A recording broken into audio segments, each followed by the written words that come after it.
Plessis too. But I'm sure you've got some interesting questions to ask him, so please fire away. Faf, you guys been a bit of a break. Is it a bit raw to go into a test series straight away? We've had a nice break, which I think is really important. We are going a little bit, we're giving ourselves more time than we normally do for a tour. So we have factored in that, what you ask about. So I think it's 10 days before the first match, so that will give us plenty of time to get used to the heat there. If it is heat, I know it's monsoon season, so it might rain a bit.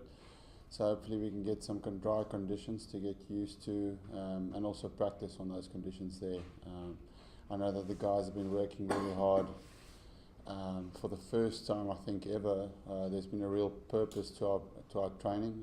The guys have been training hard at the HPC with the different batting coaches and bowling coaches. So there's been a real structure to training in the off season, if you can call it off season. Myself, spent a bit of time on holiday. I only went there for one session with the boys, but it looked like we were training hard. And the feedback was that there was a lot of improvement made, especially by the young batters. Just in terms of, it's your first time going back to the subcontinent for a while. The last time was at Indian tour. Do you think as a side, it's a good chance just to see how you progress in those conditions, considering what happened the last time you won the subcontinent? Yes, definitely. I think the last time we went to Sri Lanka, obviously it was the first time we won that series over there. But I'm expecting tough conditions going over. I think Sri Lanka will look at it on paper and think that we've got a better side than them on paper. And I think the conditions they'll try and make it as dry as possible and spin as much as possible. So that will be similar to the conditions we faced in India, as you mentioned. So it will be a nice opportunity for us to test ourselves in tough conditions again. I think there was a lot of lessons learned for us. Technically for the batters, you almost have to go through something like that to pick your game, to start from scratch. Why do you get it better? So hopefully we have made some good learning curves, and there is some experience. There's also a few new guys that will be travelling Sri Lanka, so it's a nice opportunity for them to test themselves in conditions like that. You've picked three spinners in a squad, but in the past when South Africa's had success on the subcontinent, it's been their fast bowlers who sort of bowled well. So going into this with the conditions that you expect, how should you sort of see your bowling attack sort of lining up in those conditions? No, you're spot on. I mean, no matter what the conditions are, a big strength of our team will always be our fast bowlers, especially the personnel that we do have. Steyn, Kagiso and Vern are all very good all-wicket bowlers.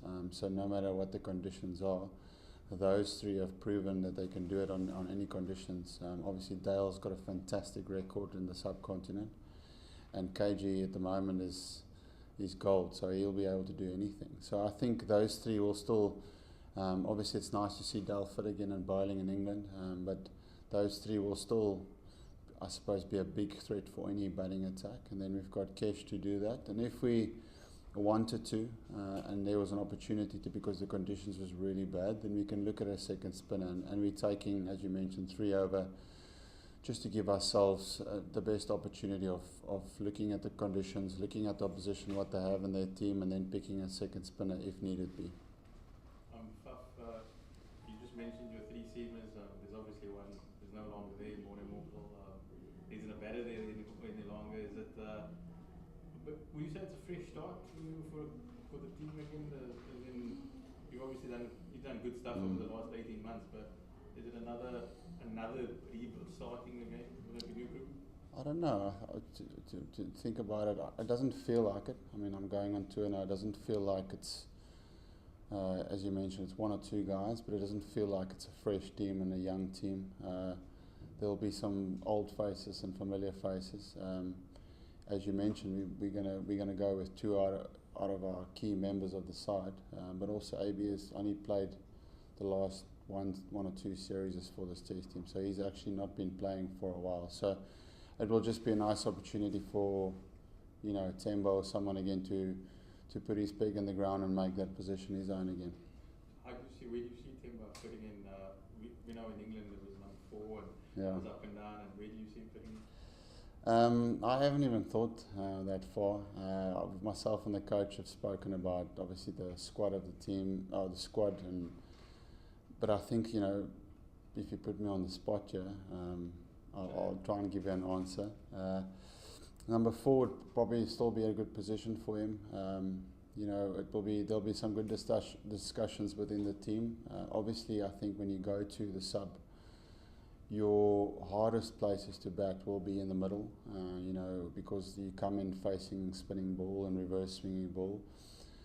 So the discussions I think we'll discuss is to try and get our best players of spin in the middle periods to try and counter that.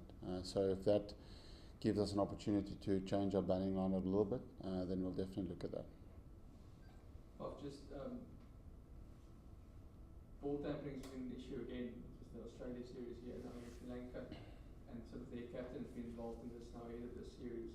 Just with it seems to be a big sort of hot button issue this year in cricket. Do you think the ICC is going to change quickly the regulations around ball tampering? They have to. It's happening too often.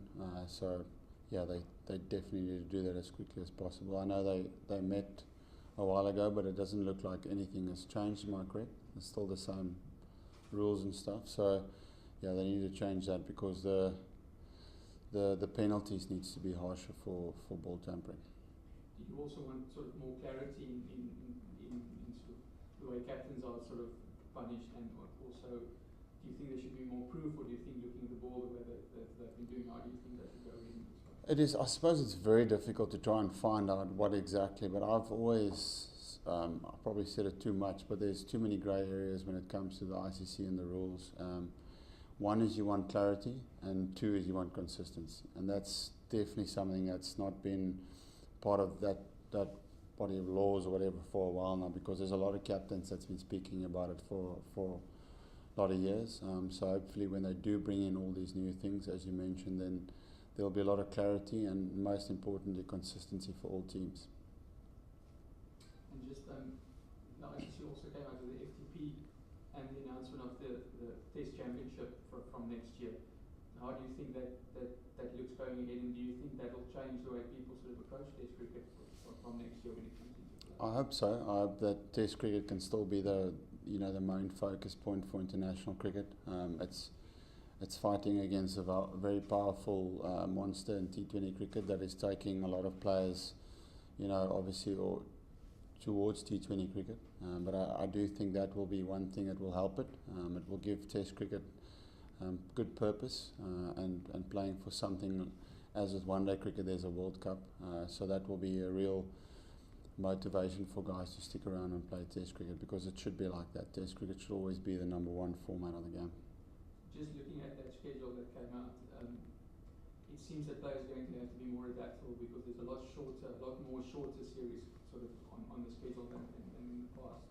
Do you think that will change the way that you approach your preparation and stuff like that? To be honest with you, I haven't really looked at that schedule. I saw one or two of the teams we're playing. So India was coming up pretty soon again. But yeah, that's right. If you're playing 2 test series, it is actually harder, because you can't afford to be off for one game. And I think it's good. It makes test series very, there's a lot of action in those 2 or 3 games. But the big teams, you always feel like when you play against big teams, you always feel like when you play 2 or even 3 test matches, it's always just one too little. And the same, I suppose, happened now when India was here. It felt like we needed one more test matches, because it's 2 powerhouse teams crashing it out against each other, and it was amazing cricket. So when you play 2 strong teams, you prefer a little bit longer series. Any more questions? Thank you very much for your time. Thank you, Faf. No heavy questions.